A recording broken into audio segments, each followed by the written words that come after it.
Our business correspondent Joe Lynam is at the summit for us in St Andrews. Joe, over to you. Yeah, good afternoon and welcome to the home of golf here in St Andrews on the east coast of Scotland, playing host to the world's top central bankers and finance ministers. They were talking about exit strategies and they were talking about climate finance.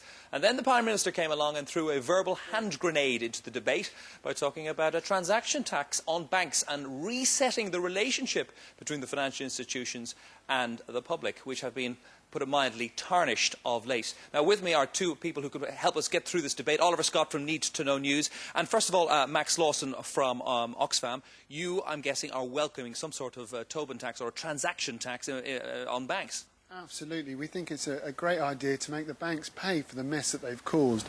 Obviously, as Oxfam, we care about Africa, we care about the 100 people a minute being forced into poverty because of the economic crisis. But this tax could also pay for the NHS and poverty at home. It's time that banks paid something back. Is there a danger that the money will be set aside and kind of kept hidden away from more worthy causes, such as Oxfam, for example? I think the sheer amounts that would be raised, to give some example, just £5 for every £10,000 traded, a £5 tax, would give you £400 billion a year globally. It's a hell of a lot of money that can pay for poverty in Africa, but it can also pay to prevent services being cut here in the UK. Oliver Scott from Need to Know News. The banks are going to read and weep this, I'm guessing, in anticipation of a massive debate which won't necessarily be in their favour. It won't necessarily be in their favour, but at the same time, there aren't going to be any changes tomorrow morning, as it were. I mean, Mr Brown has been very careful here. He said that Britain will not move without the rest of the world. He said that this has got to be equitable and fair. That in itself, of course, opens up a huge number of questions. What is equitable and fair?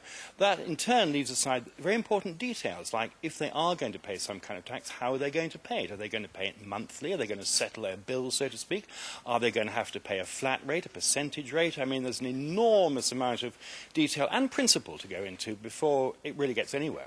But at the same time, come Monday morning, when the market's open, some of the banks will be pretty anxious that this could have a major impact on their transactions and, i.e., their profits. Yes, I think that is true, and certainly in the long term. I mean, at the bottom level, what we're looking at is banks paying more in future than they have in the past. So, yes, I mean, that is pretty simplistic, but that is the way it looks, and so the outlook is not good. I mean, to put it this way, I wouldn't necessarily expect bank shares to rise when the market opens on Monday morning. Thanks, Ollie. One more question from you, Max Lawson from Oxfam. Do you think that you're lobbying now in public for this, that the banks are going to lobby even harder in private against it?